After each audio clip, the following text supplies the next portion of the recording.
First off, my name is John Sullivan, common spelling John Sullivan, Fire Chief with Georgetown Fire. Last night, shortly before 11 p.m., we received several 911 calls regarding a fire at the Ponderosa Pet Resort.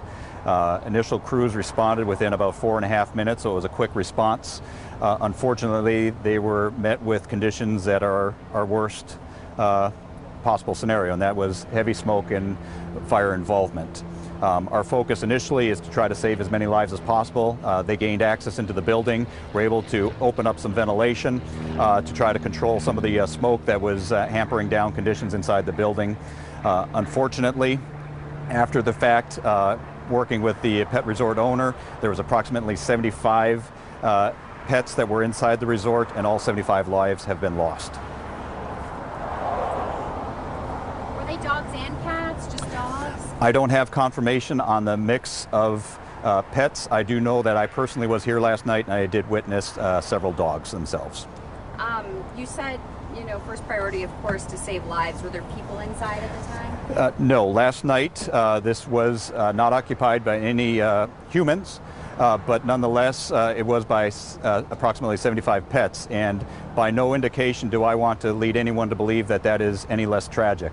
It is extremely heart-wrenching for us as first responders. My heart just dropped when I got the address and knew exactly what location we were going to, because quite frankly, I view my personal pet as probably my closest confidant, friend, and the one that doesn't judge. And so, my heart just breaks for the people today.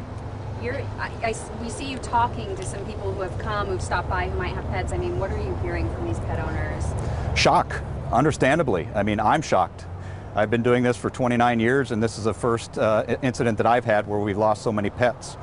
And again, I hate to use that term, because to me a pet is a lot more than a pet. It is the closest friend, and I wish I could convey my internal emotions adequately. I'll hold it together, but no, this is a big deal, rightfully so, and I just wish I could go back in time and make it better.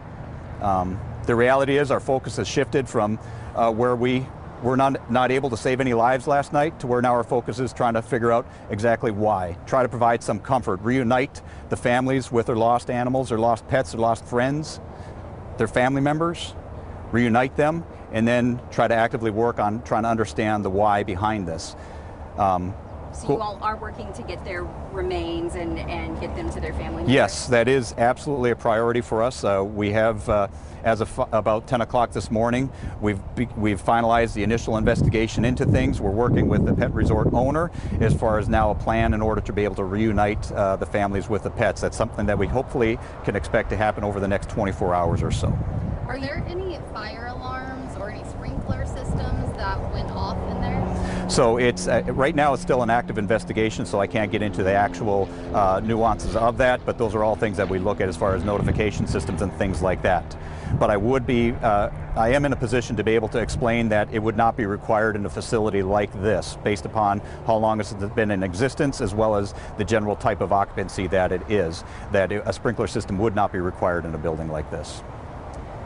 And you're not able to get into preliminarily where in the building the fire what might have started it? Unfortunately, no. It's still very early, and that's where, again, I get it. I go immediately from grief to trying to figure out why and trying to better understand myself. And trust me, I'm close to it. I work in the department. I want them to be moving like this to figure it out.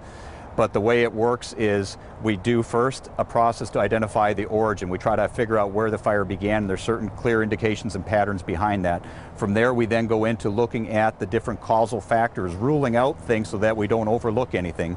We have brought in arson dogs and everything else just to be able to look for any accelerants and things. And so we're looking at all leads possible so that when we look these homeowners back in the eye, the property owners, those that lost family members, we can tell them conclusively what happened. But then more importantly, not just what happened, this is where together we can try to figure out how we can prevent something like this from happening again in the future. And we did have someone reach out to us, and I want to see if you had any information on it about possibly some Williamson County canine deputies being ordered here. Do you know anything about that? No, I do not have any indication on who the tenants were. I know personally for the city of Georgetown, there was several workers that did have pets that were also here. So it is also a loss that hits close to home for some of our employees as well. can't say the cause as of right now, but a lot of people are upset that they thought their pets were in a safe place. I mean, as far as the business owners, are they cooperating fully? You know, some of that anger that's Yes, the property owner is extremely cooperative, and the property owner is also extremely remorseful and looking to try to identify and wants to know, just like everyone else, how this could have happened. We have no reason to believe that he was trying to compromise the care of any of the family members that were left in his care. Quite frankly, this weighs heavily upon his heart as well. But I also understand, humanly speaking, I'd want to figure out who's responsible for this, what's going to be done about this, and try to have those questions answered. And unfortunately, it's very early, and what we're trying to do is detach the emotion from the facts, and that's what we're actively working on right now. And while that doesn't provide comfort, my heart, again, I can't do it well enough, my heart goes out because it was unfair that I could go home last night and give my dog Rockford the biggest hug possible. He's my comfort, he's my confidant, and many of these homeowners have had that ripped out from them now. And I shouldn't say homeowners, they're the family members that now have lost a loved one. And so again, it is still too early. Is there any estimation on when they might be able to get some more answers on what happened, how long these types of investigations usually take? Yes, I think that we should have some clearer indication within the next week or so as far as some of the causal factors that have been ruled out. The unfortunate piece is that when you have some fires where they're not very clear cut, there could be several contributing factors that couldn't be conclusively ruled out to where it could be in an undetermined status for a long period of time, and sometimes indefinitely, because we keep them open just in case some new information or leads come in. But we do have video footage that's going to be reviewed. We have brought in, again, arson dogs. We're evaluating electricity. We're looking at a whole host of factors that contribute into this. And then obviously some natural causes such as lightning strikes and things. We rule everything in and out as we can. So. But this one is not very clear cut, is what you're saying? No, it's very early. We've only got about 10 hours under our belt right now, but we've ruled out several factors already, and we still got more to go. And looking from the outside, if people look at it, it doesn't look severely damaged. Can you explain what the inside looks like to us right now? Sure. The building itself, it's an all-metal building. It's approximately 7,500 square feet. They've got a nice layout in there. They've got office space, they've got some training areas, and then they've got large kennel detention territories or resort areas for them. Several play areas around back. It's a well-designed building. On the inside, there's several of those areas that do not have much fire damage, but they do have smoke damage. What happens in a fire in any building is that when a fire starts, it produces smoke. It starts to have these byproducts such as carbon monoxide. Those things go throughout the building, it starts banking down, and our crews that arrived, again, within less than 5 minutes, they were met with heavy smoke conditions as they went into the building. That smoke banks down, and that oftentimes is what causes the initial sedation for most people and living creatures within any building. Do you know how many pets died from, I guess, smoke inhalation compared to how many were actually burned? There is zero way for us to be able to determine that. I can say that I personally was here from the very early on stages of it, and I viewed several pets that did not appear to have any burn. It appeared to succumb to smoke conditions, which doesn't make it any better, but for many animals, what happens is they will then be exposed to the carbon monoxide, fall asleep, and then it's something that happens through that rather than a direct burn. Suffering. Yes. You mentioned the video cameras. I see some on the outside of the building. Were there any inside? Are you looking at, you know, I don't know, these apartments over here, any other businesses? Everything possible. So we pull any type of video that we have, from dashboard cams, from security cameras that the facility has, to any passerby. So if anyone out there has any photos or videos, we would welcome them to be sent in to us so we can triangulate back and better understand the true sequence of events. Do they have cameras inside?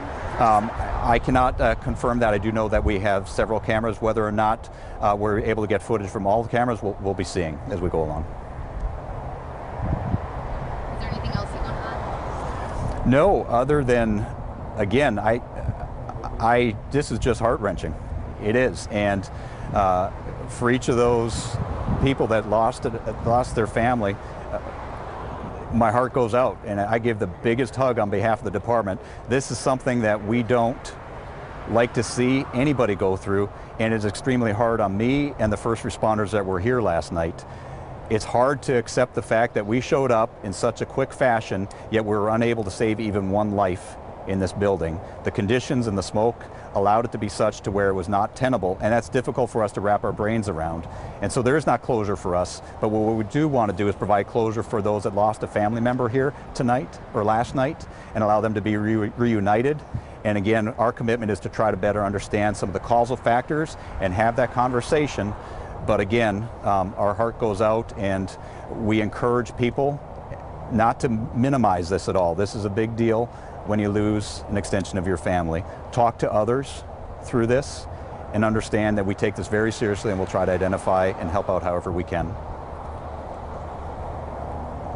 Thank you so much. Thank you.